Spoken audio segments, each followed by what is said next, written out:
Okay, Ryan, we're starting to see you for who you are. What happened? They said Ryan Reynolds comes to set. This is the backstory. Reviews the dailies, reviews the script, and then he goes into his trailer. Don't gag order or sue me, Ryan Reynolds. I don't want to be involved in drama. I'm just telling my audience what I was told. He goes into Blake Lively's trailer and they have an argument. All of the production assistants overheard the argument, but we can assume it had something to do with what he saw in these dailies, what he read in the script. Who even knows? From that day forward, he started involving himself, that he basically became a chaperone for her on set. He was there every day, involved in the projects, wanting to rewrite lines, and suddenly Ryan Reynolds was trying to wrangle this project from Justin Baldoni. Okay. They are trying to shift the narrative to Miss Lively by falsely claiming that she seized control, creative control, and alienated the cast from Mr. Baldoni. The evidence will show that the cast and others had their own negative experiences with Mr. Baldoni and Wayfarer. She wanted it. It's her fault. Their justifications for why this happened to her: look what she's wearing. In short,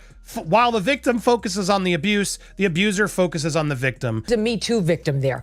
That's absurd. She seems like kind of a jerk. Wow, she's like kind of a bully. She's rather mean. This text from Blake Lively is insane. If you knew me in person longer, you'd have a sense of how flirty and yummy the ball busting would play. It's my love language, spicy and playfully bold, never with teeth. What? It's a crazy text. What are you insinuating? Like, they're sort of radioactive. In one breath, Blake Lively is saying she was the subject of serious harassment during the filming of It Ends With Us, and now they're making light of it on SNL's 50th reunion show. So tonally, it does seem off, and I can imagine people just wanting to stay away from it. You're going to catch shrapnel if you get involved in this drama at this point. My best friend and I, when we were in 10th grade, we had like crazy crushes. We would drive around, like stalk these guys. One night to go to the arcade where they were, and I put bronzer all over myself in a Scary Spice fro, so I thought they would think I was like a black girl, and so I could stalk them. My friend dressed up as like this goth girl, and we literally sat outside their houses. In the labyrinth of Hollywood scandals, few narratives have captivated and divided audiences like the saga between Blake Lively and Justin Baldoni. Allegations of sexual harassment, orchestrated smear campaigns, and multi-million-dollar lawsuits have transformed the once promising collaboration on It Ends With Us into a battleground of reputations. Amidst this chaos, investigative journalist Ronan Farrow's involvement, or at least rumors of his involvement, has added a new dimension, suggesting a deeper, more calculated strategy at play behind the scenes. The story that unfolds involves many layers: private conversations turned into public disputes, alliances and friendships tested by sensational headlines, and an ever-growing debate about the limits of creative freedom in an era that increasingly scrutinizes workplace conduct. As the world waits for the case to either be settled behind closed doors or play out in a court of law, one thing is clear: this saga has become far more than just a clash of two Hollywood celebrities. It has become a reflection of broader cultural questions about power, credibility, and the potent influence of media narratives in shaping public perception. The seeds of discord were planted during the early stages of developing It Ends With Us, an adaptation of Colleen Hoover's best-selling novel. In principle, the project seemed poised for success. Blake Lively, lauded for her nuanced performances and passion for female-driven stories, had jumped aboard not only as the lead, but also as a producer. Justin Baldoni, who had earned industry respect for his role on Jane the Virgin and his direction of the romantic drama 5 Feet Apart, was both excited and apprehensive. After all, It Ends With Us tackles weighty themes of love, trauma, and the lasting psychological scars of abuse. From the outset, insiders whispered that there were creative disagreements in the writer's room. Lively had a clear vision for how she wanted to interpret Lily Bloom, the protagonist of the novel, as a woman driven by past hardships yet resolved to forge her own path. Meanwhile, Baldoni was reportedly focused on ensuring the narrative was not diluted by Hollywood gloss. He wanted a raw, gritty portrayal that would do justice to the novel's harrowing moments. Early pre-production meetings witnessed heated debates about how far certain scenes should go. Lively felt strongly about ensuring that the adaptation didn't exploit the original story's heavier themes or sensationalize domestic violence. Baldoni, on the other hand, advocated for a stark, realistic portrayal, which Lively reportedly considered too graphic. According to individuals present at those meetings, the tension was evident but seemed like typical creative friction until it began to escalate. What truly stoked the flames were alleged improvisations during table reads and rehearsals. Lively reportedly complained that Baldoni would spontaneously inject physical closeness or intimate dialogue not previously agreed upon in the script. She found this practice to be unprofessional and at times invasive, clashing with her preference for well-defined boundaries on set. Observers have said this sparked multiple closed-door meetings between producers, lawyers, and representatives from the production company. These early warning signs were overshadowed, however, by the general excitement surrounding the film's potential and the star power behind it. When news of these frictions reached the general public, most fans chalked it up to typical creative differences. After all, the adaptation of a beloved novel often invites intense debate over how closely to stick to the source material versus how liberally to interpret the characters. Yet, beneath the surface, a more profound rift was forming, one that would soon dominate headlines. By December 2024, tensions had reached a boiling point. In a move that shocked the entertainment world, Blake Lively filed a formal complaint with the California Civil Rights Department, accusing Justin Baldoni of sexual harassment and orchestrating a smear campaign to tarnish her professional reputation. Lively's complaint, reportedly spanning dozens of pages, described encounters in which she alleges Baldoni made unwelcome advances and intentionally created discomfort on set. Citing examples, Lively's filing mentioned late-night phone calls, text messages she deemed inappropriate, and repeated suggestions to heighten the realism of the romance between their characters by engaging in unscripted physical displays. It wasn't just the alleged on-set behavior that raised alarms.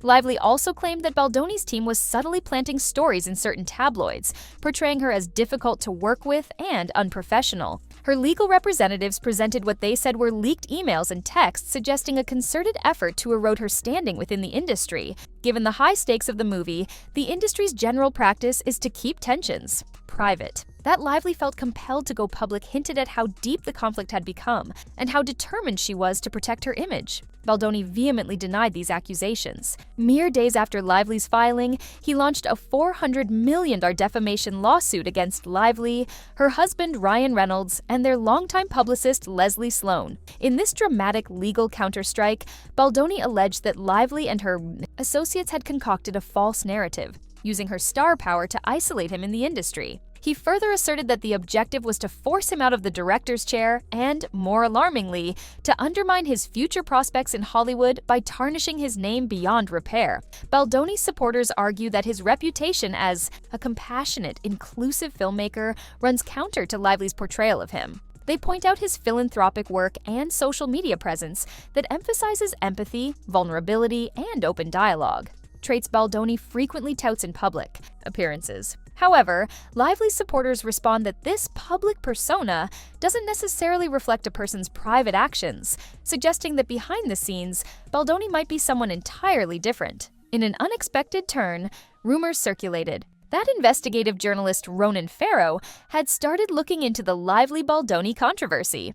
Farrow, renowned for his meticulous reporting on sexual misconduct in Hollywood, became a symbol of accountability journalism after publishing bombshell exposés in the late 2010s. The notion that he might uncover smoking gun evidence to support Lively's claims and potentially reveal further layers of wrongdoing galvanized the story to an even higher pitch of public curiosity. Pundits speculated that if Farrow were indeed investigating, his involvement might mirror previous high-profile cases he had covered, cases that ended with industry titans facing serious repercussions. But Farrow ultimately addressed the situation publicly, stating that he was not working on any investigative piece about Lively, Baldoni, or It Ends With Us. Moreover, he emphasized that he does not work for the New York Times, contradicting reports linking him to the paper for this story. Farrow's denial did little to stifle speculation, however, with conspiracy-minded observers believing he might simply be concealing ongoing research until he was ready to publish.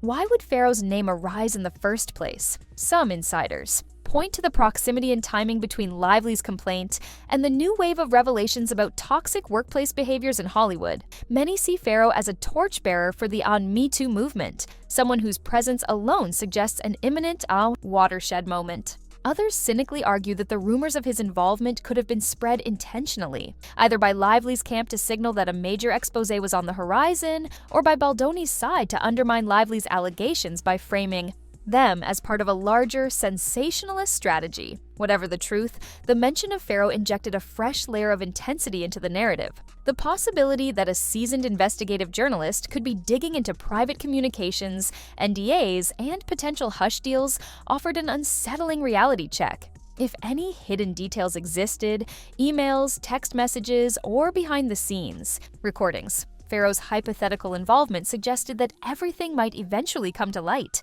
This was enough to send waves of anxiety through both camps, prompting even more hushed, behind-the-scenes legal maneuvering as the public devoured every fresh rumor. Almost immediately, the feud between Lively and Baldoni became a case study in how media outlets can shape and distort public opinion. While entertainment segments on mainstream outlets tried to remain neutral, more overtly partisan or sensational platforms seized on the story's elements. A high-profile actress alleging misconduct, a somewhat lesser-known but rising talent, standing his ground, and the swirl of their Me Too accusations that have repeatedly rocked Hollywood. Certain conservative commentators, including figures like Megyn Kelly and Ben Shapiro, framed Lively's allegations as the latest Hollywood hypocrisy, likening the scenario to the tumultuous saga of Depp vs. Heard. They argued that progressive-leaning celebrities and media outlets often champion the Me Too movement, yet could find themselves facing allegations of either orchestrating or exaggerating claims. These outlets pointed to the enormity of Baldoni's countersuit,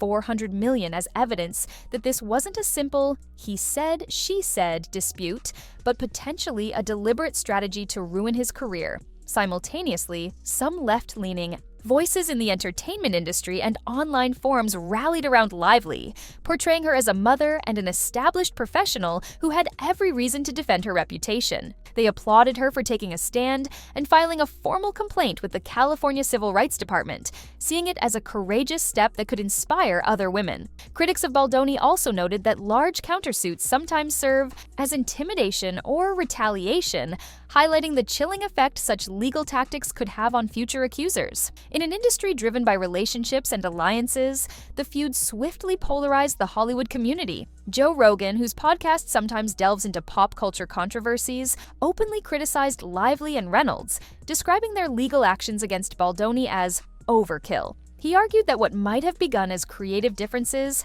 had spiraled into a public relations war far exceeding the original dispute, harming everyone involved. On the other side, Lively found vocal supporters in actors and activists championing workplace safety and accountability. High-profile performers, some who had remained silent during earlier Hollywood scandals, spoke up, underscoring the necessity of thorough investigations when individuals raise serious allegations of harassment. Additionally, organizations dedicated to protecting artists and craft workers, like the Screen Actors Guild American Federation of Television and Radio Artists, SAG-AFTRA, released cautious statements that stressed the importance of ensuring a safe environment for cast and crew, even if they did not directly endorse any one side's claims. Ryan Reynolds, a beloved figure for his quick wit and philanthropic gestures, also found himself in an uncomfortable spotlight. As a direct defendant in Baldoni's defamation lawsuit, he faced questions about whether he had actively participated in any alleged smear campaign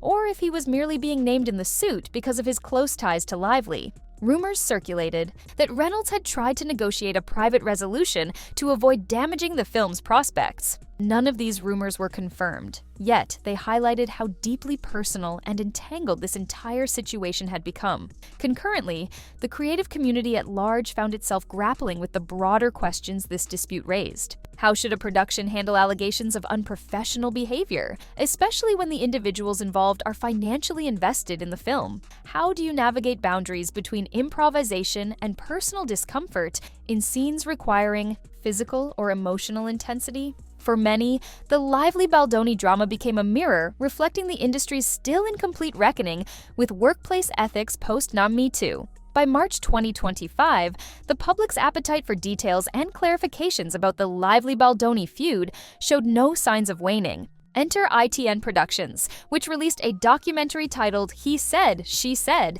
Blake Lively vs. Justin Baldoni. Billed as an unbiased account of the legal dispute and the social media storm swirling around it, the documentary quickly soared to top watch lists in the days following its release. Viewers tuned in, eager to parse the interviews and behind-the-scenes footage that might shed light on who was truly at fault, or whether the blame was shared. the documentary's filmmakers, reached out to both camps. Lively's team refused to provide new interviews, opting instead to share previously released statements and documented timelines. Baldoni's team also declined on-camera appearances, citing the ongoing legal process. Instead, the documentary featured commentary from crew members who had been involved in various stages of production on It Ends With Us, as well as from entertainment lawyers, film critics, and cultural commentators. One of the most provocative segments delved into the psychological impact of public trials for both accusers and the accused. Mental health experts interviewed for the documentary explained how the intense scrutiny of social media can amplify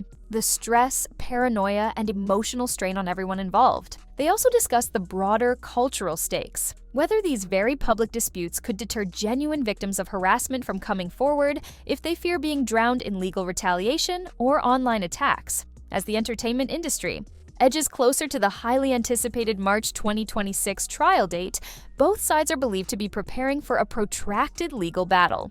Legal experts anticipate that Lively's attorneys may introduce recorded communications, eyewitness accounts, and possibly testimonies from mental health professionals who might speak to her emotional distress. Baldoni's team, conversely, is expected to present evidence of Lively's alleged ulterior motives, including any internal communications that suggest she plotted to force him out of the directorial role. Outside the courtroom, the swirl of public relations continues. Rumors persist that Lively and Reynolds tried to negotiate a settlement or a non-disclosure agreement with Baldoni to avoid airing more dirty laundry. Baldoni, for his part, might consider a settlement if it includes a public exoneration, a demand Lively's legal counsel apparently views as an attempt to undermine the legitimacy of her claims. Every rumor about these behind-closed-doors talks triggers new waves of coverage, speculation, and social media bickering. In parallel, other Hollywood figures watch closely, mindful of the potential legal precedents at stake. The outcome of this